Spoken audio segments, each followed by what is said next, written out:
Les émotions, une réaction du corps au mental. Dans le sens selon lequel j'emploie le terme « le mental », ne fait pas seulement référence à la pensée. Il comprend également vos émotions ainsi que tous les schèmes réactifs inconscients mettant en rapport pensée et émotion.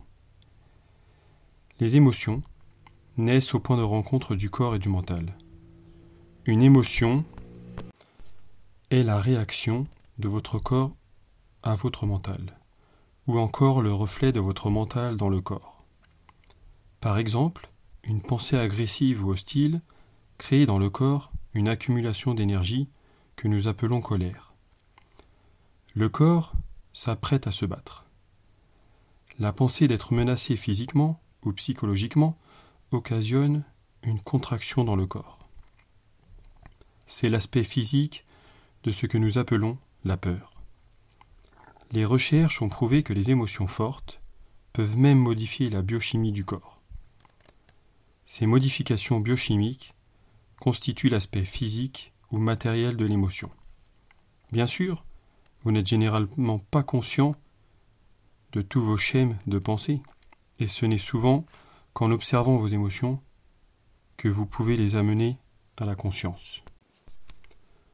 Plus vous vous identifiez à vos pensées, à vos goûts, à vos jugements et à vos interprétations, c'est-à-dire moins vous êtes présent en tant que conscience qui observe, plus grande sera la charge émotionnelle, et ceci, que vous en soyez conscient ou non.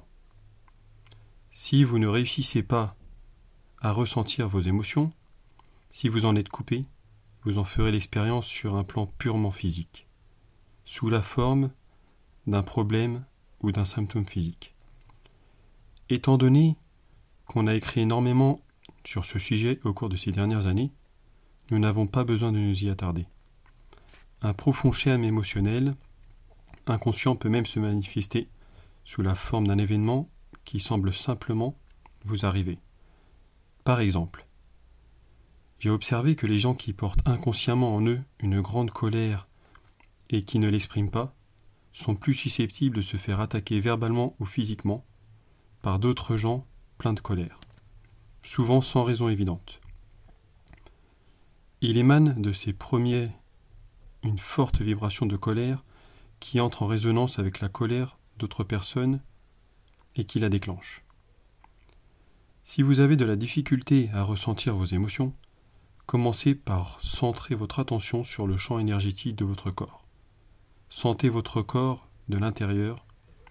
Ceci vous mettra aussi en contact avec vos émotions. Si vous voulez vraiment apprendre à connaître votre mental, observez l'émotion, ou mieux encore, ressentez-la dans votre corps, car celle-ci vous donnera toujours l'heure juste. Si apparemment il y a un conflit entre les deux, la pensée mentira alors que l'émotion dira la vérité. Non, pas la vérité ultime de votre essence, mais la vérité relative de votre état d'esprit à ce moment-là. Les conflits entre pensées superficielles et processus mentaux inconscients sont certes choses communes. Mais si vous n'êtes pas encore capable de conscientiser l'activité mentale inconsciente sous la forme de pensée, celle-ci sera toujours reflétée dans le corps sous la forme d'une émotion. Et de cela, vous pouvez prendre conscience. Fondamentalement, on observe une émotion de la même façon qu'une pensée. Comme je l'ai expliqué plus haut, la seule différence, c'est qu'une émotion est fortement reliée au physique et que vous la ressentez principalement dans le corps, alors qu'une pensée se loge dans la tête. Vous pouvez alors permettre à l'émotion d'être là sans être contrôlé par elle. Vous n'êtes plus l'émotion, vous êtes le témoin, la présence qui l'observe. Si vous vous exercez à cela, tout ce qui est inconscient en vous sera amené à la lumière de la conscience. Prenez l'habitude de vous poser la question suivante. Qu'est-ce qui se passe en moi en ce moment ? Elle vous indiquera la bonne direction, mais n'analysez pas. Contentez-vous d'observer. Tournez votre attention vers l'intérieur, Sentez l'énergie de l'émotion. S'il n'y a aucune émotion, soyez encore plus profondément attentif à votre champ énergétique, à l'intérieur du corps.